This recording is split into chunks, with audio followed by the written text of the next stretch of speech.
Iki mumpung genduk niken ya urung kundur iki jane cuwapek jane kesel.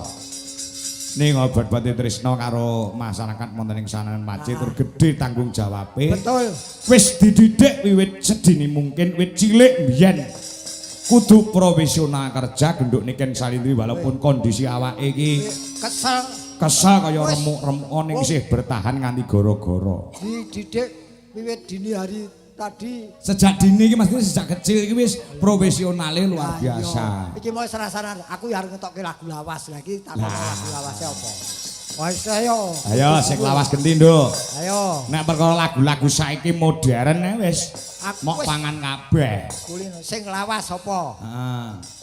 Sing kira-kira dunya ora ana. Wah, jineman Pokoke apa? Nembango sakarepmu karo ngepenake kancamu. Monggo lho Dar lho, Mbak.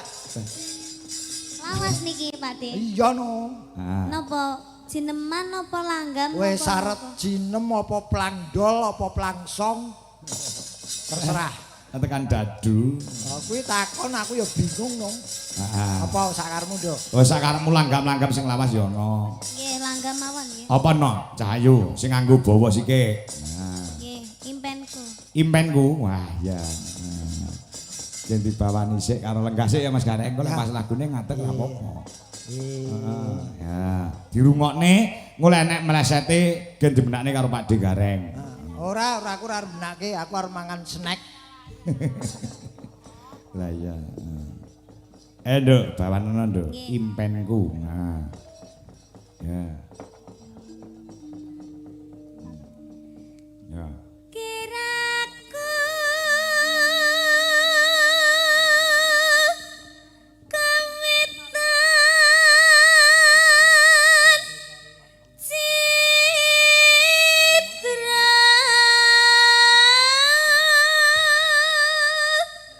Sedina kemen tanggapan piro Nduk kan? peng kalih Kalih. Pak nggih minjing-injing jam 8 Tanggapan nek sesuk-esuk. teng Bojonegoro. Masyaallah. Kaya ngono kuwi lho Mas Gareng. Reng. Sak aku rebukan arisan. Sing narik sapa jare Ngenakne seneke. Kirake jagongan karo Mbak Rini. Lah piye to piye napa? Iki lho, iki mau sore neng nggon Kediri terus bengi tekan kene nganti goro-goro. Sesuk-esuk jam 8 kuwi cek ning Bojonegoro neh. Kaya ngono kuwi lho. Refreshingmu kuwi kapan? Kok nyambut Refreshingnya yang ini iki, refreshing. Oh ya ora aja nyelaki batin aku kuwi kaya kowe wis tau, Nduk, sasi muput ra leren mudhun ka montor yo ndrosor. Dateng napa? Tetep kudu raketan kowe sak jam 2 jam senengamu ngopo? Senengane Hobimu sing paling mbok senengi. anu, niku Kegiatan sing paling mbok senengi ringan ning seneng apa? belajar. Ora kegiatan padha wae awake mari sirahe mumet. Heeh, nek aku duwe kesenengan. Hobi. Yen aku mbiyen Heeh. kuwi senengane angger awak kesel pikiran kesel, sobo pasar mlaku mubeng. Iya. Klamben ora kuwi? Klamben katokan apa ora? OT. Oh, lah iki Yo klamben. Wong ngilangi stres pikiran lan ati kok. Oh, ngono. Refreshing ora kudu tetuku, mlaku ning pasar kuwi yen aku. Oh, nek kula niku nganu Pak De. Mboten seneng ngopi, mboten seneng medal. Mboten seneng napa-napa. Nek teng griya ngoten niku nggih momong terus nonton, pun. Nonton apa kuwi? Nonton wayang. Oh ya, kudu Nek Mas Prayuna kan kerep monitor Dwija Laras Indonesia to Cak Digareng. bener. Ya wis senengamu apa kanggo refreshing ya, Nduk. Heeh. Kira-kira seneng nyawang aku ya nyawang aku wae. Ayo nak. Mereka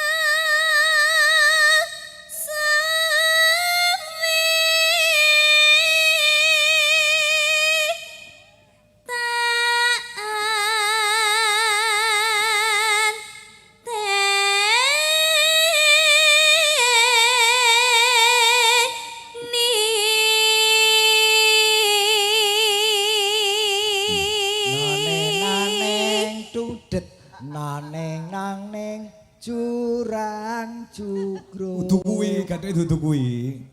Ya tinggane. Batuane Simpang Lima Ria.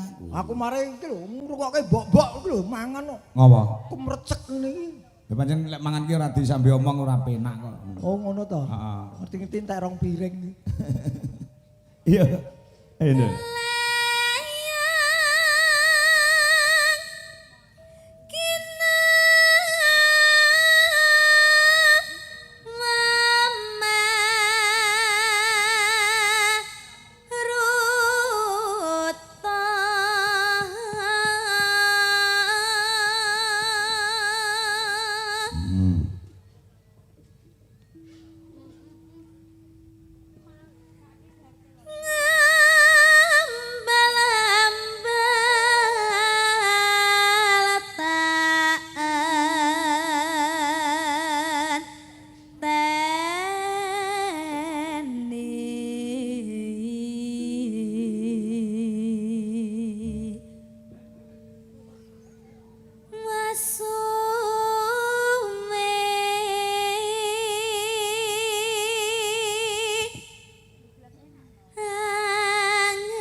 Bicara krungu samaya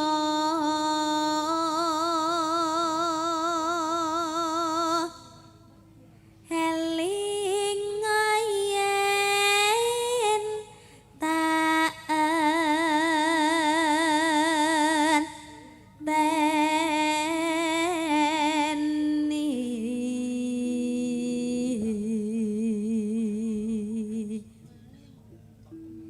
Kledang lakai bocahe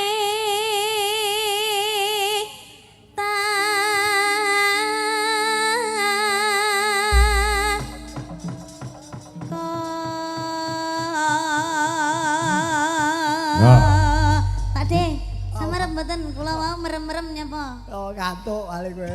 Bener. Lembang kene nyuwara kok mripate ngantuk iso-isone iki.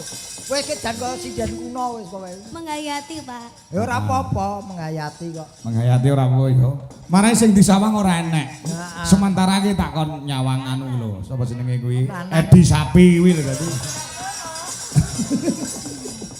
Enek nyawang Mas Nanang e marem kok. Heeh. Anu kene duwe pengendang wedok kan.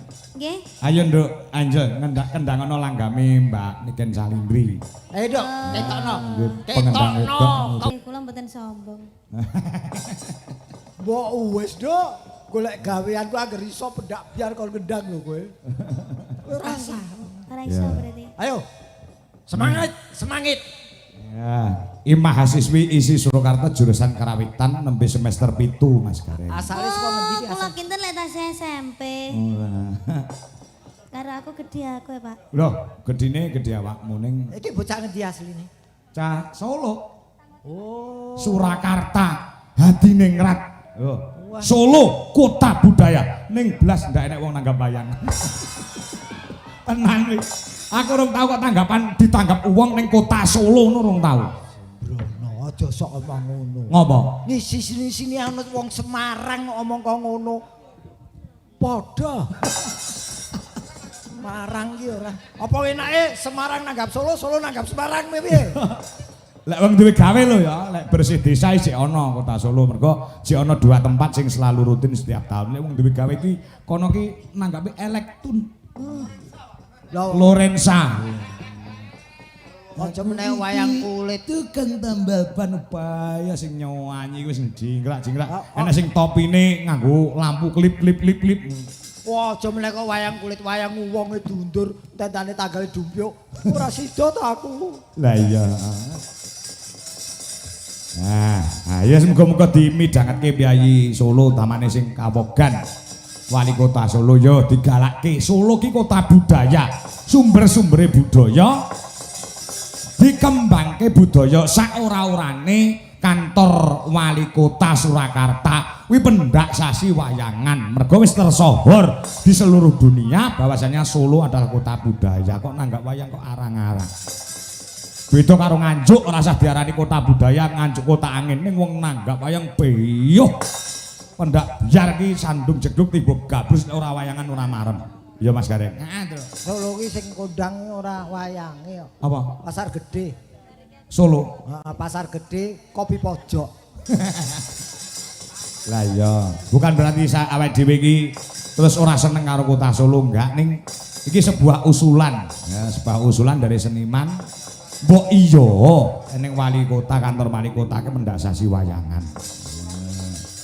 Terus digilir, didum dalange ora mung dalange ngur kuwi wae mesakne kancane. Mula aku mau sore usul kelawan Mas Bupati Mas Marben ana ing Kabupaten Nganjuk yen pancen ana pentas periodik kuwi sing ditangkap aja mung dalang siji tok.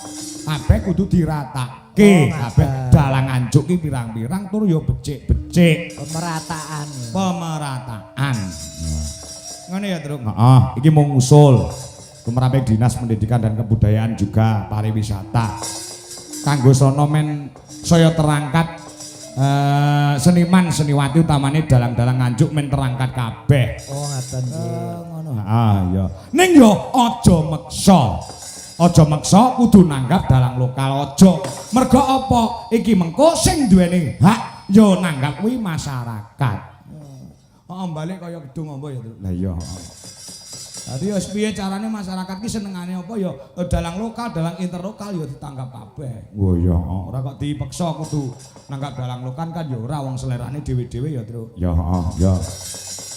Mangga Nduk, langgap karo lenggah wae ora apa-apa gen ketok menjila kendangane Nduk Angelia Maharani. Ya, you know.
Kemajuan terus lah ya.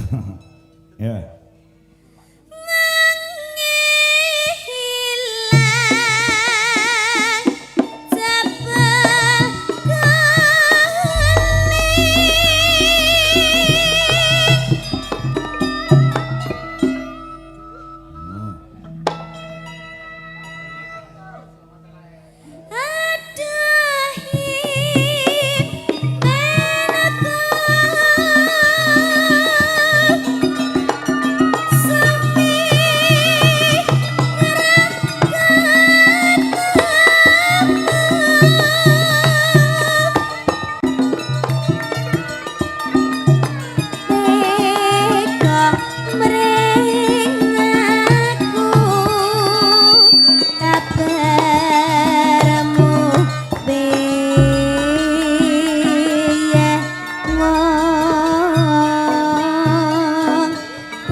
pasi-pasi ya iki. Sing nembang wedok, sing ngendhe wah gendangane endang wah apik tenan ndang. Endak sapa to? Angelia. Tulisane Angelia. Mergo angel iki tak undang endang. Padha ene.